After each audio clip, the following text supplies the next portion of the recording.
bonsoir et bienvenue dans Perspective. Nous sommes en pleine campagne électorale et dans cette émission, je reçois deux candidats députés nationaux. Ils sont tous du Mont Amba. Je reçois à ma droite le professeur Mathieu Kalele Kabila.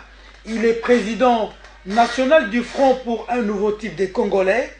Il est aussi membre de la dynamique de l'opposition.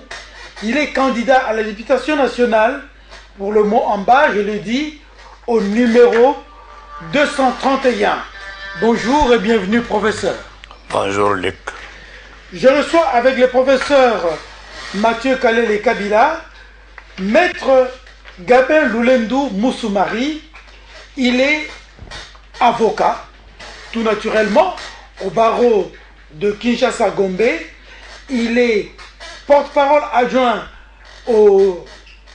du parti UNC, de Vital Kamerhe, et il est candidat député national pour les comptes de son parti dans la circonscription électorale du Mont Amba également. Bonjour et bienvenue, maître. Merci beaucoup, monsieur Luc, et surtout merci pour l'invitation. Oui, pour l'invitation, vous le dites bien, les gens m'ont demandé, mais qu'est-ce qui se passe? Ça fait 2-3 semaines, maître Gabin Loulendou ne passe plus. Est-ce qu'il y a un problème? J'ai dit, je n'ai jamais eu de problème avec mes invités.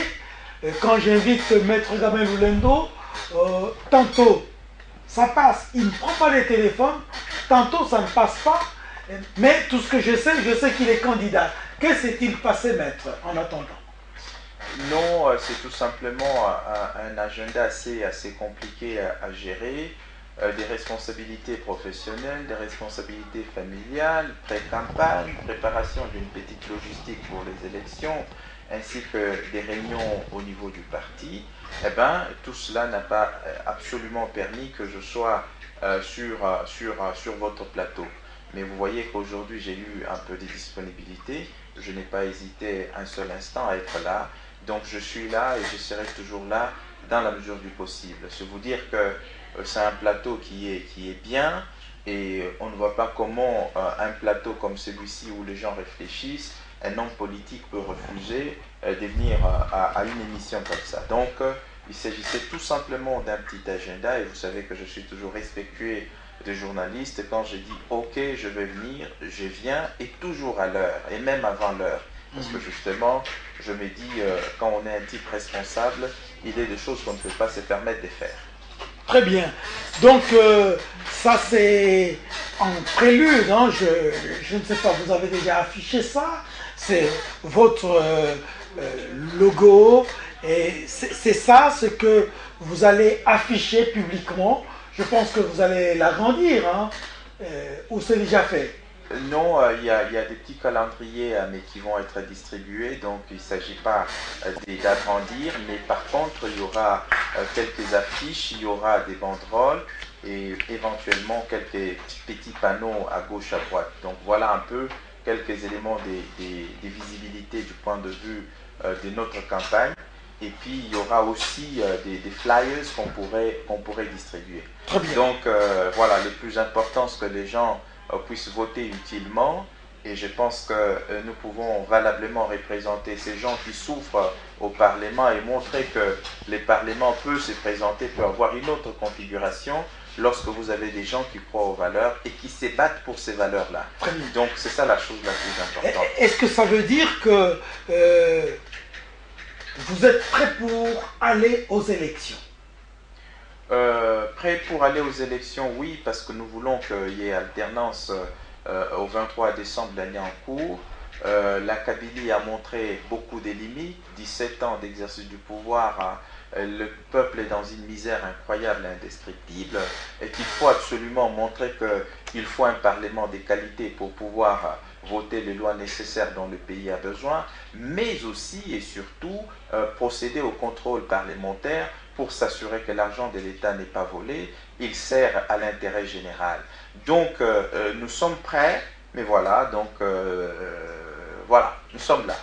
Voilà, donc du côté du professeur Mathieu Kalele Kabila, il a aussi produit,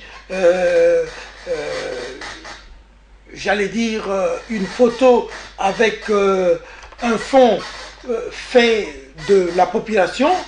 N'oubliez pas son parti politique, c'est le Front pour un nouveau type de Congolais. Et il dit dans sa photo de campagne, Molobeli, il y a peuple. Et il traduit porte-parole du peuple. C'est ça, la photo de campagne du professeur Mathieu Kalele Kabila au Moamba. Mais prochainement, qu'est-ce que j'ai dit antérieurement?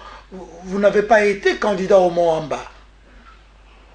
Je n'ai pas été candidat à Kinshasa, j'étais candidat à l'intérieur. Tout à fait. Et cette fois-ci, vous avez changé des fusils d'épaule parce que vous trouvez qu'à Kinshasa, les gens vous ont davantage adopté?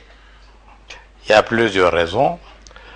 À l'intérieur, vous avez des problèmes de distance, vous avez des problèmes de route, surtout pendant cette saison. À Kinshasa, les gens sont concentrés dans un espace relativement petit. Les routes sont moins mauvaises. Et la surveillance de la population, la maturité du peuple à Kinshasa est plus élevée qu'à l'intérieur de manière générale.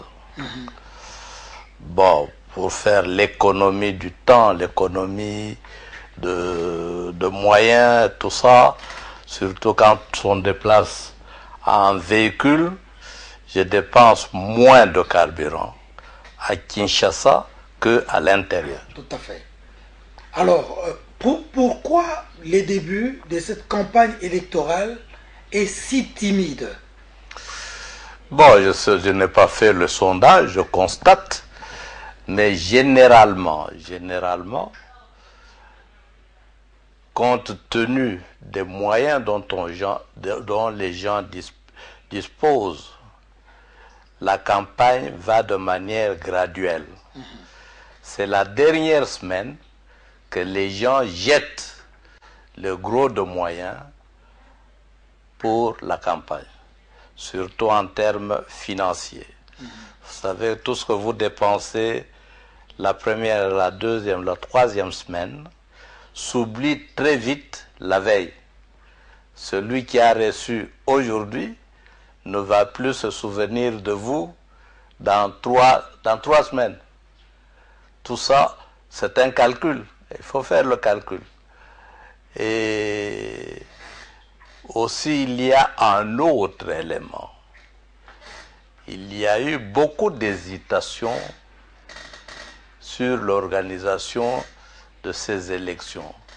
Auront-elles lieu ou n'auront-elles pas lieu avec le fichier actuel, avec la machine à voter, avec même de manière aussi générale la sécurité.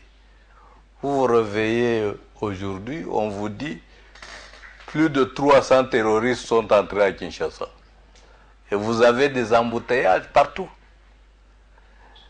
Vous savez qu'il y a quelque temps, on a eu ici beaucoup d'embouteillages, on contrôlait les véhicules toutes les soirées en disant qu'il y avait eu des terroristes qui étaient entrés à Kinshasa. Ça se termine, on ne sait pas si on les a arrêtés ou ils ont fui. Qu'est-ce qui est venu exactement? Aujourd'hui, on nous dit qu'il y a encore des terroristes. Quand est-ce qu'ils entrent? Où est-ce qu'ils se cachent? Personne ne le sait. Quand est-ce qu'ils sortent? Personne ne le sait. Tout ça, ça met les gens dans une position d'incertitude qui freine beaucoup d'activités. Alors, Maître Gabin, le prof parle de l'existence de terroristes avec menace de frapper les intérêts américains, d'après les informations que nous avons eues. Et ce matin, ceux qui ont eu le bonheur ou le malheur de passer par la ville, le centre-ville, et ils se sont rendus compte qu'il y a eu des embouteillages monstrueux à cause justement de cette rumeur. Que doit-on retenir de tout ça? Les profs disent, on dit qu'il y a des terroristes, on ne sait pas quand ils entrent, quand la rumeur passe, on ne dit pas est-ce qu'on a arrêté les terroristes, est-ce qu'on ne les a pas arrêtés, on ne sait rien du tout. Oui, mais nous sommes dans un pays où l'État n'assume pas les responsabilités qui sont siennes. C'est ce qui fait que, d'une façon générale, la population n'est pas informée de quoi que ce soit. Donc, encore que s'il y a des terroristes dans ce pays, c'est l'appareil étatique qui doit être le premier à les savoir, parce que nous avons des services de renseignement, l'ANR, nous avons aussi des services de renseignement militaires, des MIAP, et tout autre instrument à la disposition de l'État pour pouvoir savoir qui entre, qui sort, etc. Mais comme nous sommes dans un pays qui a des frontières, mais ces frontières sont poreuses, eh ben, le contrôle de ceux qui entrent et ceux qui sortent, c'est difficile. Au lieu, bien évidemment, que l'ANR s'occupe comment dirais-je, que l'ANR soit un service des renseignements et d'intelligence pour ces genres de choses, eh ben, généralement, l'ANR, c'est pour les paisibles citoyens, les opposants, etc. Donc, ce sont les opposants dans ces pays qui sont devenus de plus grands criminels que des criminels économiques, financiers et autres. Donc là, ce sont les États-Unis d'Amérique qui nous disent qu'il y a une menace sérieuse contre leurs intérêts. Ils sont les seuls à avoir des renseignements qualifiés de crédibles selon leurs propres communiqués, et ils prennent des précautions d'usage pour préserver leurs intérêts. Qu'est-ce qu'on peut dire de plus? On ne peut rien dire de plus. Est-ce que c'est vraiment des choses avérées ou pas? Quels sont les éléments qu'ils ont pour arriver à une telle conclusion? Difficile à ces stades à les dire, mais je note avec pertinence ce que le professeur Kalele a dit, qu'effectivement, tout cela ne favorise pas un bon climat d'affaires, et toujours est-il que, même si généralement, lors de la campagne électorale, le début est timide, il faut reconnaître aussi que la crise s'est davantage accentuée, et ça peut également être une explication à ce que l'on voit. Bon, mais attendons, toujours est-il que vers les dernières semaines, ou en tout cas la dernière semaine, les choses vont s'accélérer un peu plus, mais n'oublions pas du tout que les gens sont dans une crise incroyable, indescriptible. Ils essayent autant que faire se peut de pouvoir faire quelque chose, quelques éléments de visibilité, tout en sachant que c'est un coût financier que nous, qui sommes de l'opposition, ne savons pas vraiment, comment dirais-je, ne savons pas résoudre facilement. Bon, à part le fait que le professeur, il est sociologue de son état, dit vers la dernière semaine, vous l'avez répété, il y aura plus de vie, plus de mouvement. Est-ce que ce n'est pas dû à cette culture ancrée dans le chef du Congolais de dernier coup de sifflet, de Nzombo les soirs? Est-ce que cela ne justifie pas également ce que nous sommes en train de constater? Parce que à chaque fois, on a constaté que c'est vers la fin que finalement les gens se réveillent et se jettent à fond dans la campagne électorale. Oui, puis il y a plusieurs hypothèses qui peuvent expliquer ces débuts timides. La campagne électorale a un coût. Pendant un mois, on a commencé à activer le chose, etc., tout en sachant qu'on a dû dépenser pour quelques éléments de visibilité. Ce n'est pas évident. Seuls les gens qui sont au pouvoir peuvent se les permettre, parce qu'eux vont puiser dans la caisse de l'État. Ils peuvent commencer la campagne aujourd'hui jusqu'au dernier jour. Encore que même s'il y a un prolongement pour 3 mois, étant donné qu'ils prennent dans la caisse de l'État, bon, en principe, ils ne sont pas censés sentir un grand coup comme nous qui sommes de l'opposition. Mais pour ceux qui sont de l'opposition, quand vous voulez atteindre votre objectif, vous devez être capable d'évaluer les moyens matériels, financiers et humains dont vous disposez. Et à partir de ce moyen-là, vous déterminez votre stratégie des campagnes. C'est pour cette raison que je dis le prof a raison de dire, oui, les débuts ont toujours été comme ça, et c'est à la fin qu'on va se jeter à fond. Mais il faut reconnaître aussi que la crise économique s'est beaucoup accentuée et que le peuple congolais est encore plus pauvre aujourd'hui qu'il était en 2011 ou en 2006. Alors, je viens à vous, professeur Mathieu Kaleli Kabila. Vous et maître Gamelu Lendo, vous êtes de l'opposition. Pas plus tard que hier, vous étiez ensemble. Aujourd'hui, vous soutenez Martin Fayoulou de la dynamique de l'opposition.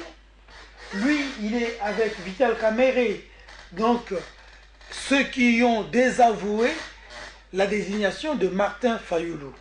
Ne trouvez-vous pas que, étant de l'opposition, votre division est une occasion de pouvoir, disons, à votre ennemi commun, M. Chadari, qui est de la majorité présidentielle, c'est une occasion, disais-je, de pouvoir lui permettre à se relancer de plus belle et à augmenter ses chances de réussite, de gagner les élections. L'histoire ne l'a pas encore prouvé. Vous parlez de la Suisse. Je ne sais pas s'il y a eu un désaveu de Martin Fayoulou. Les gens étaient en Suisse.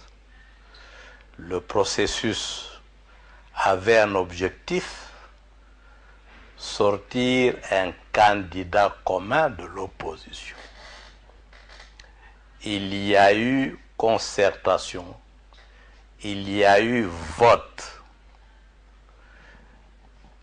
Et vous avez deux personnes qui, après, ont renié leur signature. Nous avons vu tous cela. Ont-ils raison, n'ont-ils pas raison?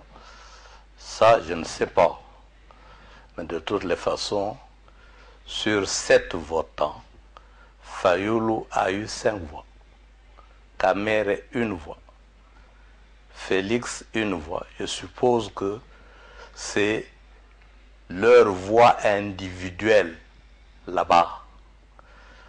J'ai appris aussi que ils se sont rencontrés pour dire que Kamerhe cédait au profit de Félix en ce qui concerne la présidence.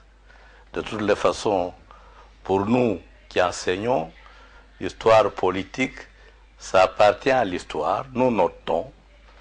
Le deuxième fait important, est-ce que le fait que l'opposition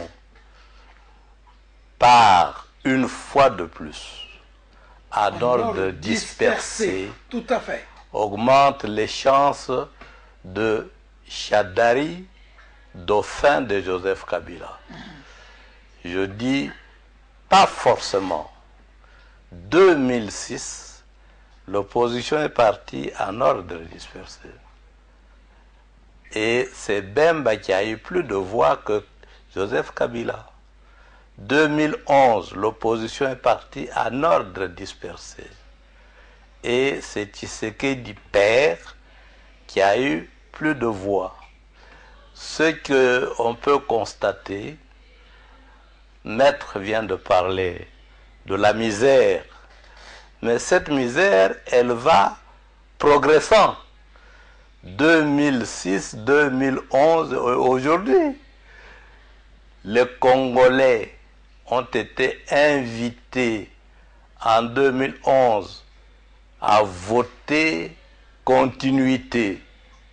Mais la situation par rapport à 2011, c'est encore empiré, multiplié par XY. Objectivement parlant, je ne vois pas des Congolais sensés qui voteraient pour la continuité de ce régime. Je note simplement que toutes les fois que la majorité s'est fait proclamer gagnante, c'est par tricherie. Mais ils trouvent des prétextes pour proclamer leur victoire. Ici, le prétexte, c'est que l'opposition n'étant pas unie, elle laisse la voie libre à la majorité présidentielle. Je vous rappelle, c'est l'histoire politique de ce pays que nous vivons, nous tous, que nous faisons même 2006, en 2011, oui. L'histoire s'est répétée, oui. il y a eu tricherie et proclamation du candidat, d'après vous, qui n'a pas remporté les élections. Oui. Mais vous ne craignez pas que cela puisse se répéter en 2018? Ça peut arriver, mais ce contre quoi je proteste, c'est la thèse selon laquelle, parce que l'opposition part en ordre dispersé, elle va perdre les élections. Je dis non, l'histoire ne l'a pas démontré. Ajoutez l'élément 2006. On a eu ici l'effort, les troupes étrangères. On a eu dans ce pays les drones. Les élections ont été proclamées la nuit dans un char de combat. C'est des choses que nous avons vécues. Si vous gagnez honnêtement et qu'on vous applaudit, ça ne se fait pas comme ça. 2011, pareil, Ngoï Mulunda, qui a proclamé Kabila gagnant, a été évacué après ces votes-là. Il y a eu plus d'irrégularités qu'en 2006. Et c'est des faits que nous vivons. Je pense, je ne veux pas maintenant pronostiquer. Je sais simplement que tel que nous vivons la détérioration de la situation, je doute fort qu'un type de Béni vote pour la continuation du régime Kabila.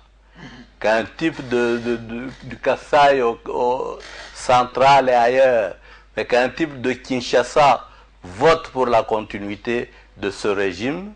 Or, Chadari, c'est la continuité du même régime. Très bien. Maître Gabin, vous avez entendu le professeur Kaleli dire ce n'est pas parce qu'il n'y a pas un candidat commun que l'opposition doit perdre d'office. Mais apparemment, on n'a pas tiré suffisamment de leçons du passé. Parce qu'il dit en 2006, il y avait plus des candidats de l'opposition. L'opposition l'a emporté, mais la majorité a triché. Le président que nous avons eu, c'est celui de la majorité. Même chose en 2011. On craint qu'en 2018 ou 2019, ça dépend, que l'histoire se répète. Par ailleurs, il y a un dicton qui dit « L'ennemi de mon ennemi est mon ami ». Mais ici, vous nous apprenez autre chose, comme si l'ennemi de mon ennemi est mon ennemi.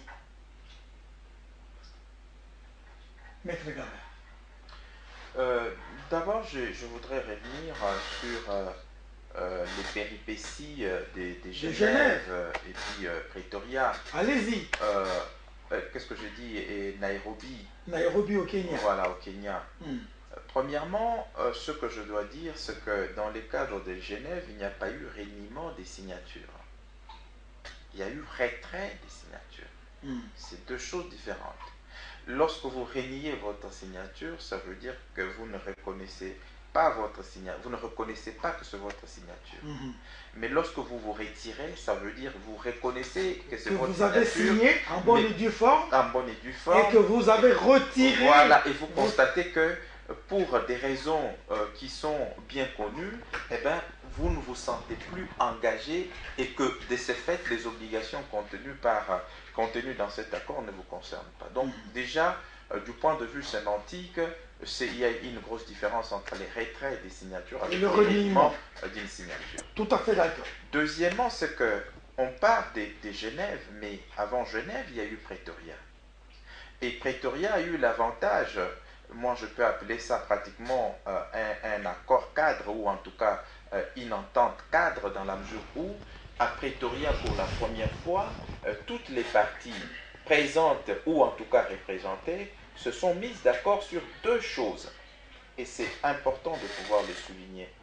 La première chose, c'est que pour la première fois, toute l'opposition a dû se mettre d'accord sur 8 critères de désignation du candidat commun. Avant, cela n'était jamais arrivé.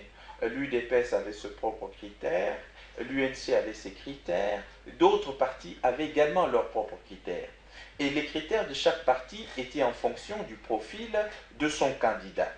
Mais pour la première fois, toutes les parties ont dû se mettre d'accord sur 8 critères qui avaient été dégagés, convenus, arrêtés, qui permettent l'évaluation du candidat commun.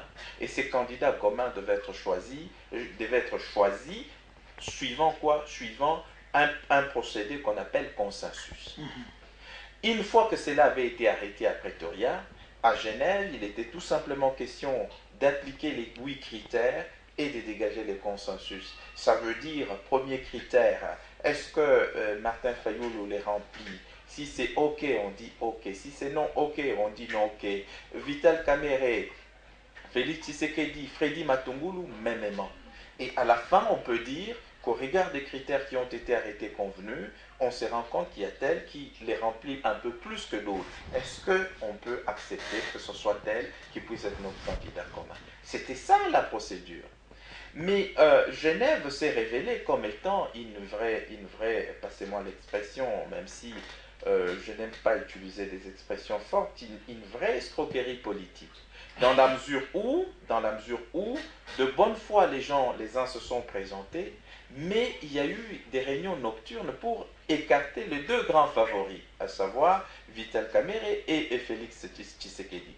C'est ainsi que, alors que le consensus était le mode qui avait été prévu pour désigner après l'évaluation des 8 critères, on arrive là, on change les règles du jeu, les facilitateurs étaient également dans le coup, c'est ainsi que les deux invalidés plus l'empêché vont jouer pratiquement à la Ponce Pilate en disant, bon, nous pratiquement on va se retirer, on vous laisse à 4, tout en sachant que la bataille se jouait entre Vital Kamerhe et Félix Tshisekedi, et entre-temps, il y a eu des réunions nocturnes. Freddy Matungulu ayant été utilisé pour venir berner l'honorable Vital Kamerhe, de même que Martin Fayulu ayant été utilisé pour aller berner Félix Tshisekedi. Parce qu'entre-temps, les deux candidats avaient participé à une réunion avec quelqu'un dont j'étais le nom parmi les invalidés, où un mot d'ordre avait été donné en disant désormais, nous ne voulons plus que le pouvoir aille à l'est, nous voulons que le pouvoir aille ni au centre, le pouvoir doit aller à l'ouest. C'est ainsi qu'il y a eu, bien évidemment, ces complots qui avaient été montés. Alors, quand on arrive, après que Freddy Matungulu ait parlé à Vital, après que M. Martin Fayulu ait parlé à Félix Tshisekedi, ils arrivent, automatiquement ils changent, ils disent oui, on va au vote. Entre-temps, Freddy Matungulu a dit à Félix Tshisekedi que tout était déjà fait pour que ce soit vous. Et entre-temps aussi, Freddy Matungulu dit la même chose à Vital Kamerhe, etc. C'est ainsi qu'on prend les 4, on les met, tout en sachant déjà que Félix Tshisekedi, sachant que Vital Kamerhe c'est son challenger direct, et Vital Kamerhe sachant aussi que Félix Tshisekedi c'est son challenger, ils ne vont pas se voter. C'est normal. C'est comme Messi et Cristiano Ronaldo. Quand il faut voter pour les ballons d'or, il est clair que l'un ne peut pas voter pour l'autre.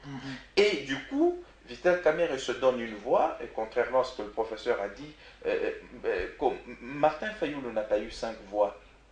Il a eu 3 voix, Freddy Matungulu a eu 3 voix également, Vital Kamerhe se retrouve avec une voix, et Félix Tshisekedi se retrouve avec une voix. Pourquoi? Parce que nous sommes à 4. Vous votez pour vous-même, et vous votez l'un de 3. Vital Kamerhe vote pour lui-même, donne sa voix à Matungulu. Félix Tshisekedi vote pour lui-même, donne une voix à Fayulu.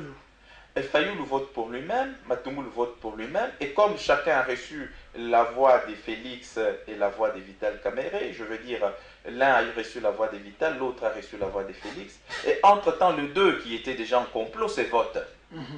C'est ainsi que les deux là, qui étaient déjà avec les autres un peu en complot, vont avoir 3 voix chacun, et les deux se retrouvent avec une voix. Les deux grands favoris se trouvent avec une voix. C'est ce qui fait que les deux grands favoris sont éliminés dès le premier tour, et les deux là ont chacun 3 voix. C'est ainsi que ceux qui étaient dans le complot mais qui s'étaient retirés, c'est un truc bien préparé, hein. Ils vont maintenant, après on va les appeler pour dire départager les deux. C'est ainsi qu'après après avoir départagé les deux, etc. Donc dans les cas sous examen, il y a eu dol. Le dol, c'est un vice de consentement. Ça veut dire, en droit, vous avez 3 formes de vices de consentement. Ça peut être le dol, c'est une action dolisive, c'est-à-dire des manœuvres frauduleuses pour arriver à un résultat, et ça a été le cas, et on peut le démontrer avec des arguments solides. Ça peut être l'erreur, mais ça peut également être la violence. Mais dans les cas d'espèce, il s'agissait d'un dol, dans la mesure où des manœuvres frauduleuses ont été obtenues pour s'écarter de ce qui avait été convenu à Pretoria, de telle sorte qu'on arrive à ce résultat. C'est d'ailleurs après la réunion, après avoir fait tout, que finalement, lorsque Félix Tshisekedi et Vital Kamerhe se parlent, ils se rendent tous compte que d'un côté, Freddy Matungulu est venu avec la même stratégie vers Vital Kamerhe et Fayoulou est allé avec la même stratégie vers Félix Tshisekedi. Donc vous comprenez bien que dans ces circonstances-là, les choses ne pouvaient pas marcher. Posons-nous des bonnes questions, en tout cas 3 bonnes ou 4 bonnes questions. Regardez très très bien cet accord. Pourquoi a-t-on abandonné les critères qui avaient été définis pour l'évaluation du candidat commun et les modes de votation qui avaient été prévus, notamment les consensus? Ça, c'est la première question à laquelle on doit répondre. La deuxième question, quand vous lisez cet accord, pourquoi, alors que la Constitution, vous lisez l'accord dit qu'ils sont attachés à la Constitution de notre pays? Pourquoi dans l'accord on prévoit bien évidemment une période de 2 ans, alors que nous savons qu'un président de la République est élu pour un mandat de 5 ans renouvelable une fois. Troisièmement, pourquoi dans l'accord il est prévu que si au 23 décembre les élections ne sont pas organisées, les partis doivent se retrouver, se rediscuter pour les candidats communs? Ça veut dire que si au 23 décembre il n'y a pas d'élection, Martin Fayoulou n'est pas forcément les candidats communs, les partis devraient encore se retrouver. Quand vous vous posez ces 3 bonnes questions, vous allez bien évidemment comprendre qu'en réalité, ce qui s'est passé à Genève, c'est la volonté, bien évidemment, de désinvalider et de l'empêcher, sur les valider, ayant cherché à écarter les grands favoris pour prendre Martin Fayoulou de telle sorte qu'on fasse leur jeu. Maintenant, concernant la question que vous posez de savoir est-ce qu'on ne va pas faire les jeux des Ramazani, oui, mais avant là, pourquoi vous écartez le fait qu'il y a eu une espèce de naïveté dans le chef de Kamerhe et de Félix Tshilombo? Pourquoi vous écartez le fait qu'ils n'ont pas été visionnaires, je puis dire, pour se rendre compte qu'attention, il y aurait risque de nous faire prendre dans le piège, un piège qu'on leur a tendu et ils sont tombés là-dedans? Les dol n'est pas... on n'a pas dit en droit que même un savant ne peut pas être victime du dol. Les dol, chacun de nous peut en être victime. Ça veut dire des manœuvres frauduleuses qui ont été utilisées, les temps de le comprendre, vous pouvez déjà tomber dedans. Mais c'est justement, le droit reconnaît que c'est un vice de consentement. Encore que si vous reconnaissez que le fait d'avoir signé, c'est une erreur. Mais l'erreur est humaine. Mais c'est la persévérance dans l'erreur qui est diabolique. Donc, vous souhaitez que des gens qui, finalement, après s'être entretenus, constatent que effectivement, il y a eu dol pour pouvoir obtenir cela, qu'ils puissent persévérer dans l'erreur, ou alors dire non, nous reconnaissons qu'il y a eu erreur, même en signant, maintenant on ne peut pas persévérer dans l'erreur, on se retire. C'est ça la question fondamentale. Maintenant, la prise de conscience de l'existence de la dol, du dol, n'affaiblit-il pas le camp qui voulait dans une certaine mesure, prendre Chadari comme adversaire politique, est-ce que ce camp-là, maintenant que nous sommes en train de tenir cette émission, est-ce que le camp de l'opposition, pris dans son ensemble, n'est pas, d'après vous, affaibli? Et c'est là où je donne raison au professeur Kalele lorsqu'il dit non. Parce qu'aujourd'hui, la misère de la population congolaise atteint des proportions inquiétantes que tout homme sérieux ne peut pas voter pour l'FCC. Regardez, ils vous disent que non, l'FCC est soutenu partout, mais pourquoi ces gens du FCC, la plupart ne mettent pas les photos des Chadari sur leur affiche? Oui, parce qu'on la déchire. Ah, mais pourquoi on la déchire? Oui, mais parce qu'il y a une tendance à la, j'allais dire, à la tribalisation, à la xénophobie, entre guillemets, à l'intolérance. Ceux qui déchirent, je leur demanderai de ne pas déchirer, parce que ce n'est pas bon. Mais on ne peut pas ne pas comprendre, c'est quand même un message. C'est des gens qui sont tellement fâchés compte tenu de la gestion de ces régimes. Je suis en train de chuter, je pense que le professeur aura suffisamment de temps. Je suis en train de chuter. C'est qu'aujourd'hui, les ras-le-bol est général.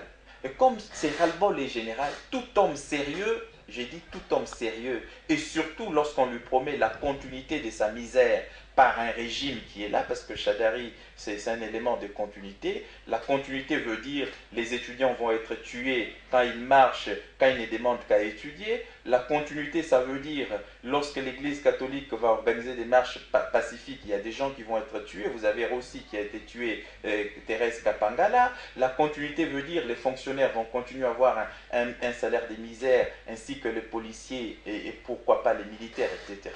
La continuité veut dire toutes ces antivaleurs, corruption, etc. Un régime basé sur la concussion, la gabégie, comment on dit, les détournements des deniers publics, et qui a sa survie à cause de ces antivaleurs, ne peut pas renoncer à ces antivaleurs qui fondent la survie politique de ces régimes-là. C'est pour cette raison que, même dans mes rêves les plus fous, je ne vois pas le peuple congolais en train de voter pour M. Chadari. Pour que M. Chadari passe, il faut qu'il y ait une tricherie. S'il n'y a pas de tricherie, l'opposition unie ou divisée, bien évidemment, c'est cette opposition qui doit gagner l'élection. C'est pour cette raison que je dis, sur ces plans, j'évolue sur la même longueur d'onde avec le professeur Kalele. Alors, professeur Kalele, d'après maître Gabin Lolendo, il y a eu tricherie, il y a eu dol, dit-il, et que cela a dû faucher le jeu comme tel. C'est pourquoi, après s'être rendu compte qu'il y a eu irrégularité, Caméré et Félix se sont dit, on ne va pas persévérer dans l'erreur, ce serait diabolique, nous nous retirons et nous remettons en cause ce qui a été fait parce qu'il y avait irrégularité. Je ne croyais pas que l'émission d'aujourd'hui, c'était pour parler Genève. Entre autres, hein? Non. C'est dans le processus électoral. Genève appartient déjà au passé. Caméré et Chilombo ne sont pas des enfants. Malgré leur âge, ils aspirent à diriger ce pays. Donc, ils ont une maturité politique qui se devrait d'être au-dessus des autres Congolais, comme guide demain de ce peuple. Comme demain, les représentants du peuple congolais sur le plan international. Je ne crois pas qu'aujourd'hui, un homme sensé peut dire ces messieurs-là ont été menés en bateau, ils ont signé, et après ils se sont rendus compte, non, nous avons commis une erreur, nous retirons notre signature. Non. Non. à moins qu'on veuille simplement parler pour parler. Ils sont allés, et ça fait longtemps que nous parlons de la nécessité d'avoir un candidat commun de l'opposition, sous pression de notre peuple. Et officiellement, déjà en 2006, nous recherchions un candidat commun de l'opposition. En 2011, la même chose. C'est un processus déjà connu. Nous avons fait des nuits blanches, pratiquement, chez les prêtres ici en ville, à Fatima, à la recherche d'un candidat commun, avec les Vital là-bas. La veille, pour désigner le candidat commun, le groupe de Vital s'est retiré à Sultani. Ils sont allés là-bas. Vital, le groupe de Kengo, d'Adam Bombole, de Kakese, etc. Dit, nous allons chercher notre candidat commun à Sultani. Ils n'en ont pas eu. Ils sont revenus en ordre dispersé. Chacun a été candidat commun. N'injurions pas le peuple congolais en disant qu'il y a des gens qui veulent nous diriger et qui ne sont pas conscients des actes qu'ils posent. Kamere n'en est pas à son premier coup.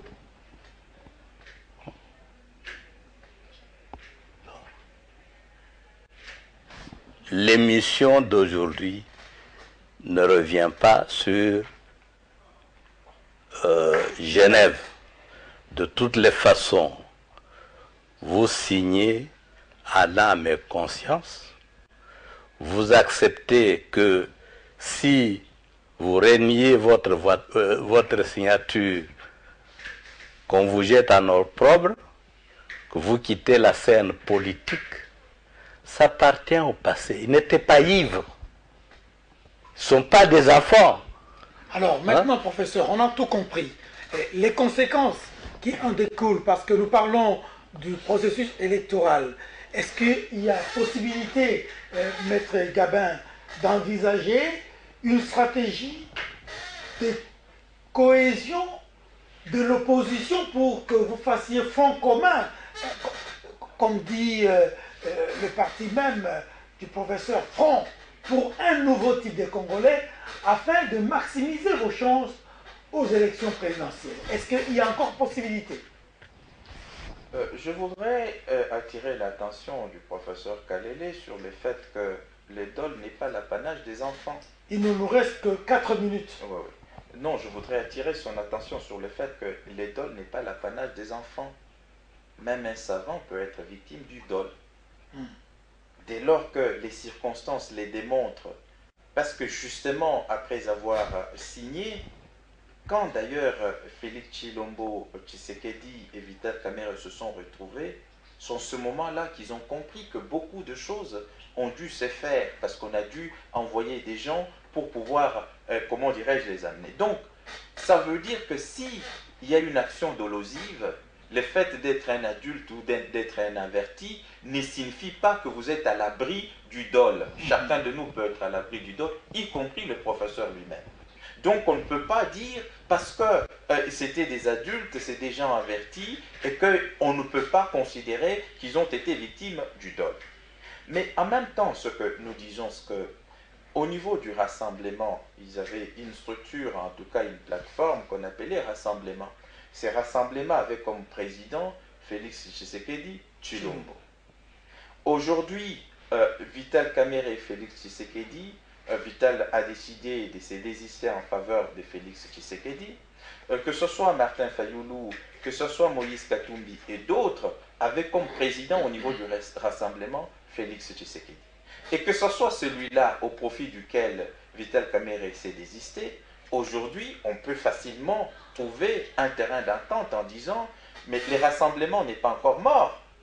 À ma connaissance, jusqu'à ce jour, le rassemblement n'est pas encore mort. On aurait l'impression que ça a volé un éclat. Ah non, mais je dis, jusqu'à ce jour, officiellement, le rassemblement n'est pas encore mort. Personne n'a déclaré l'acte de décès du rassemblement. Ça veut dire que ce soit Martin Fayoulou, que ce soit Moïse Katumbi et d'autres en dehors du MLC, ils sont bien évidemment sous la coupe du rassemblement.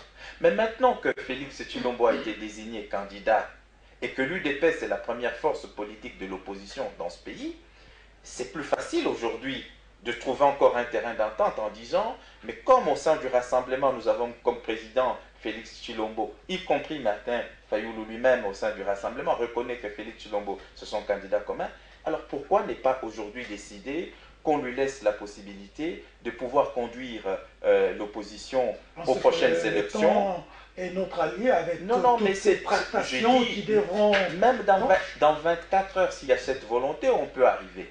Mais seulement, je refuse qu'on nous laisse croire qu'une opposition, si elle est divisée, elle est censée perdre. La misère de la population atteint des proportions inquiétantes à telle enseigne que personne des censés ne peut donner sa voix à Ramazani Shadari parce que les gens aspirent au changement dans ce pays. Très bien. Alors, pour la toute dernière prise de parole, je reste avec vous, Maître Lolendo. Non, vous lui donnez trop de paroles, de temps de parole. Non, ce n'est pas équilibré. Si. Je suis en train de regarder la pendule qui est là. Vous voyez, là au mur, il y a une pendule pour nous. Moi, je la vois aussi. Oui. Alors, Maître Lolendo, on ne revient plus sur cette histoire de Genève. Le vin est tiré, il faut le boire. Alors, la dernière question, en 30 secondes ou 40 secondes, cette question de grève des professeurs de l'université de Kinshasa. Les étudiants, 2 au total, en sont morts. On les a enterrés le samedi dernier. Est-ce qu'il y aurait une autre possibilité de sauver l'année académique à l'université de Kinshasa? Très rapidement. Je dis tout simplement, quand vous avez affaire à un gouvernement irresponsable comme c'est le cas, on ne peut rien attendre. Voilà, on vient de donner un mois des primes, etc., alors qu'il faut 4 mois, etc. Ça veut dire qu'ils vont encore essayer de dorloter les professeurs pour qu'ils reprennent, et quand ils vont reprendre, pendant que le cours vont commencer, à un moment donné, il y aura encore une grève. Il y a un problème, il faut le résoudre une seule fois pour toutes. Mais quand vous avez un régime comme celui-ci, on peut tuer les étudiants même lorsqu'ils demandent à étudier. C'est grave. C'est pour cette raison que je vous dis, ni les étudiants, ni les fonctionnaires, n'importe quelle catégorie sociale ne votera pas pour Ramazani Shadari.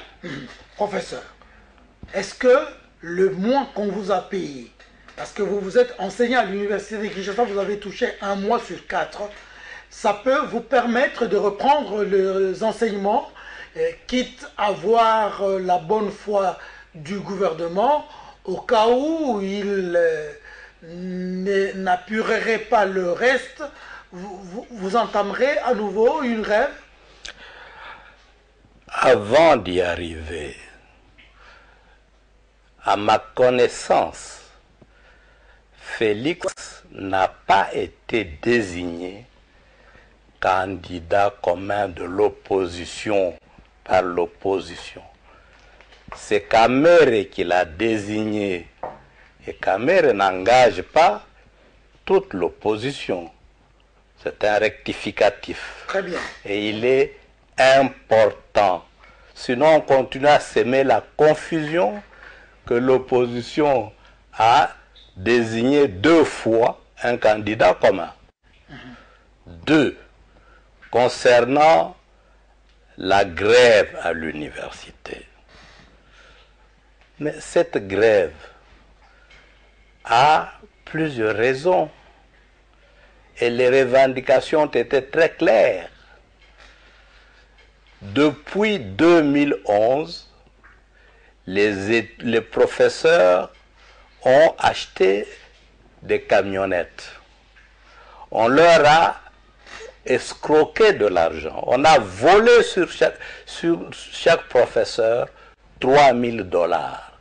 Ça fait une revendication. Depuis 2011, on réclame cet argent, c'est la rubrique trop perçue. Ça n'a jamais été versé. 2. il y a le problème de la loi cadre. L'élection des responsables dans les universités et instituts supérieurs, des gens qui les dirigent, les recteurs, les directeurs généraux, etc. Ce n'est pas appliqué. 3. Le manque à gagner, ça signifie quoi? Le dollar, le franc congolais dégrégole. Au lieu de 16 000, on arrive à 92 000. Et on demande de combler cela. Ça faisait les 4 mois. Les professeurs, après avoir revendiqué, on donnait des promesses. Cette fois, on a dit, nous ne nous contentons plus des promesses. C'est tous les 4 mois et le reste. C'est tous les 4 mois. Donc les cours ne vont pas reprendre. Moi, je vois que, puisque les revendications n'ont pas été satisfaites, je doute fort que vendredi, la grève soit levée. Je doute fort. Si les professeurs restent dans leur logique, ce qu'on leur doit ne leur est pas versé. Ils ne réclamaient pas un mois. Ils réclamaient 4 mois. Sur les 4, on a donné 1 mois. La loi cadre n'est pas respectée. Les trop perçus véhicules n'est pas versé. Les causes majeures de cette grève demeurent encore. Lorsqu'on dit, oui, les étudiants ont payé, il faut être perspicace. Les étudiants ont payé. Ce n'est pas tous les étudiants qui ont payé. Les professeurs ne sont pas des prêtres. Ils ont aussi des enfants. Leurs enfants étudient là-bas. Quand il y a grève, ils sont également pénalisés. Le problème, c'est le gouvernement. Il ne paye pas les professeurs, il ne paye pas les enseignants au primaire et secondaire, il ne paye pas les fonctionnaires, il ne paye pas les frais de fonctionnement dans les instituts, mais il dépense cet argent pour un candidat du pouvoir qui travaille avec l'argent du pouvoir, et ceux qui travaillent réellement, on les réduit au statut d'esclaves, les gens qui travaillent sans être payés. Très bien. Professeur, Maître Gabin, saluez-vous.